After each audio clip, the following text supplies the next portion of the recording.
Hi and welcome to the Garden Fix. I'm Rob and I'm in Zone 6B, Western Pennsylvania.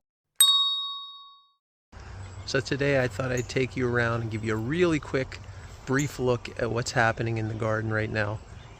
So right in front of me here we have our climbing rose, which is a David Austin climbing rose. It's called Strawberry Hill, and you can see how wonderfully it's doing right now.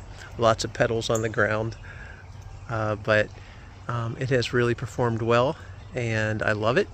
I wish it would get a little taller. It is a climbing rose that really only gets about 6 to 8 feet tall, and I would say the top of this arbor is about 8 feet, so I'm hoping to get a little bit more height out of it.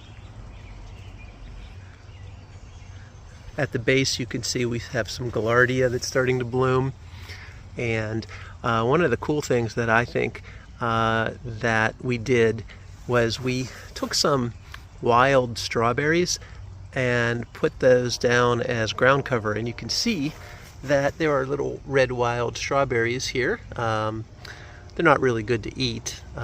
You can eat them, but they're kind of tasteless, but they look pretty nice as a ground cover, so I really like that. Right behind our little rock garden that we have, you can see at the base of our crepe myrtle we've got lots of nigella blooming and actually going to seed already. So I have to deadhead those seeds unless I want them to spread like crazy through here. I will leave a couple towards the end because nigella does self-seed like a maniac. But yeah, that looks really nice. You can see in front of it here we have our butterfly bush starting to bloom. This is actually a particularly cold day that we're having. The high temperature is only around 65 and the low is actually going down into the upper 40s, so kind of strange.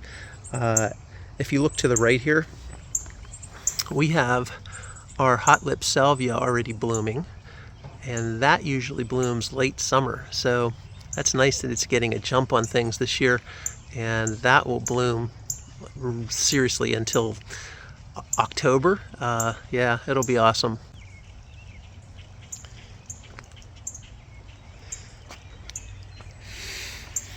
So let's see, we come across some dianthus, and dianthus are in full swing.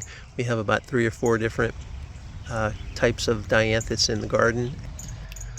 So you can see back here we have some perennial foxgloves that are showing off right now. And tucked away back in here we have several different types of dahlias. They are set in here with this giant sunflower that self-seeded from last year. So I did want to keep it because it is a pretty impressive sunflower.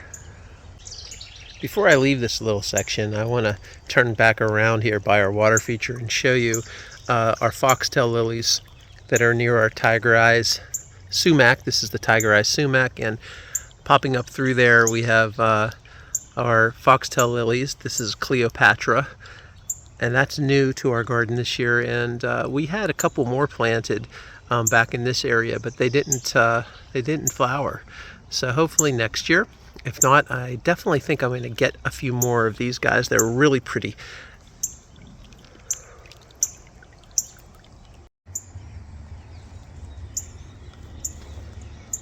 So talking about self-seeders, here is bachelor's buttons from last year that's self-seeded.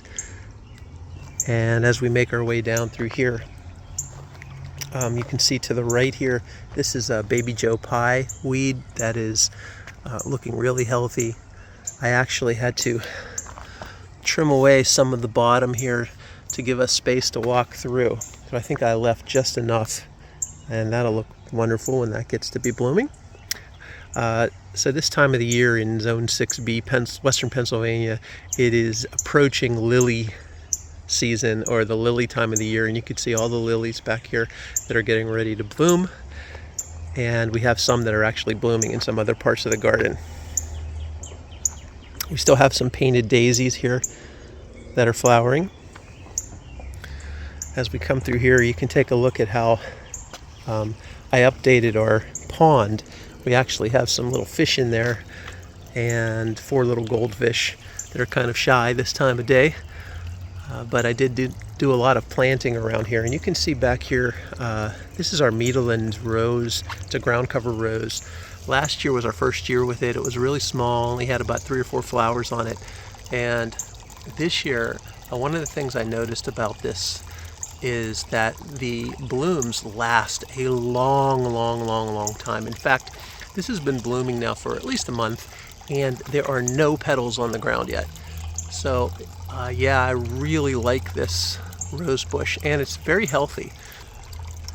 I don't really see too many leaves that have been chewed or eaten.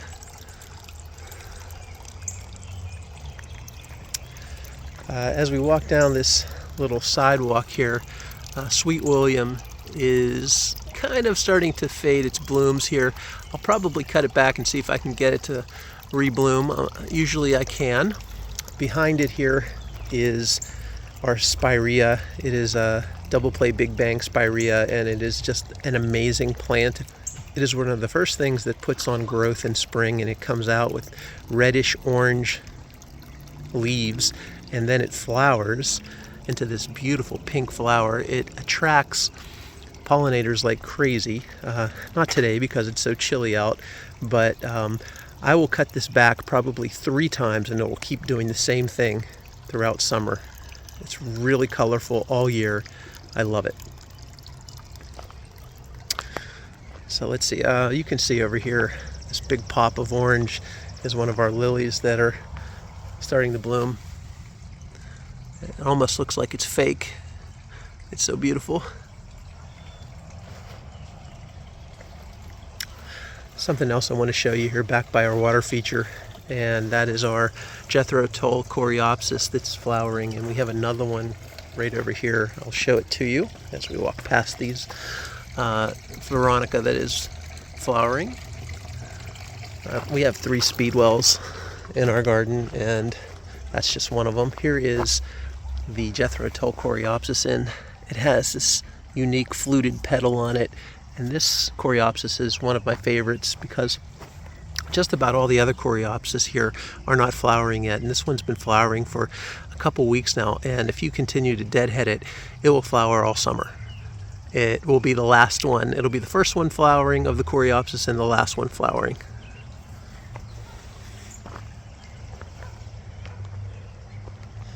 There's more Veronica. This one's a little taller. As you can see in our garden, we are getting ready for another flush of summer blooms. We have sunflowers and dahlias planted. You can see the sunflowers in here. Can't wait for that, and I can't wait to share it with you guys. Here, for example, this is a variegated coreopsis, and you can see it hasn't flowered yet. Alright, so I want to show you this particular plant. This is Spigelia, and it flowers and puts on quite a show right now this time of year. It is beautiful. It is so unique. It has these tubular flowers that are wonderful for attracting hummingbirds. And if you look down at them at the top, you can see how the tips are yellow. How pretty is that?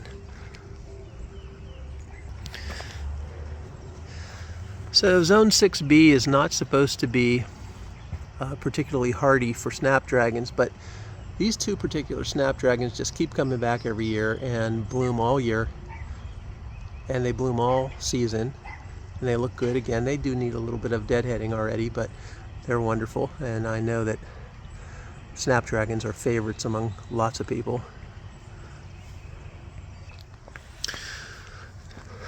This is our At Last rose bush. It has a lot of spent flowers, but if you look close, this particular rose bush keeps flowering on its own. You really don't have to deadhead it. Now, I do like to deadhead it somewhat to get rid of the brown little spent flowers on here, but it will be reliable and keep flowering as long as it's getting proper sunlight and water. This is another plant I want to show you guys real quick that has been performing for over a month now, and that is spiderwort. Spiderwort's kind of unique in a sense that you can look and see here that these particular flowers, they open up in the morning. They are open in the morning, and this is kind of towards evening here now, and they're starting to close up. In fact, most of them are closed already. But besides this beautiful yellow that it has all year, these purple flowers are such a contrast and really beautiful. So behind it, you can see our echinacea, or coneflowers, are starting to bloom. There's one right there. We have a little coneflower row going on over here. And those are wonderful, reliable plants. If you don't have echinacea, you should get some. They are long blooming and wonderful. All right, guys, one last thing. Right behind me, we have our smoke bush, which is pretty much done blooming, but it still looks pretty nice right now. And I'm really happy with that. We have a little birdhouse in there, and there is a little nest in there of finches. But yeah, that's all I have for you today. I want to thank you all for joining me, and subscribe if you haven't. Please do that, and follow us on Instagram as well. So until next time, I'll see you in the garden.